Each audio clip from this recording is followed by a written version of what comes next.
IPL 2025 కోసం cricket fans ఈగర్గా wait చేస్తున్నారు. మార్చి 22 నుంచి ఐపీఎల్ సంగ్రామం ప్రారంభం కాబోతోంది. తొలి match Kolkata night riders royal Challengers Bengaluru మధ్యన జరగనుంది. ఇదిలా ఉంటే Kolkata night riders Lucknow super Giants మధ్య ఏప్రిల్ 6న ఈడెన్ గార్డెన్స్ లో జరగాల్సిన ఐపీఎల్ మ్యాచ్ ను రీస్కెడ్యూల్ చేసే అవకాశం ఉంది. మ్యాచ్ నిర్వహణకు బెంగాల్ పోలీసుల నుంచి అనుమతి లభించకపోవడంతో షెడ్యూల్లో మార్పు చేయనున్నారు. ఏప్రిల్ 6న శ్రీరామనవమి కావడంతో బెంగాల్లో సుమారు 20,000 చోట్ల భారీగా ర్యాలీలు తీసేందుకు ప్లాన్ చేస్తున్నారు.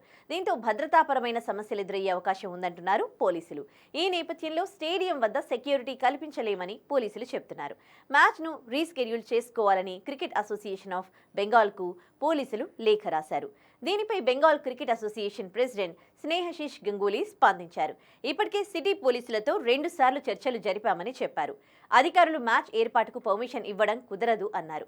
భద్రతను కల్పించలేమని పోలీసులు చెబుతున్నారు.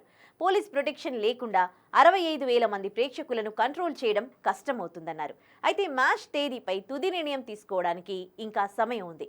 ఈ విషయాన్ని బీసీసీఐ దృష్టికి తీసుకెళ్లాం అని తెలిపారు.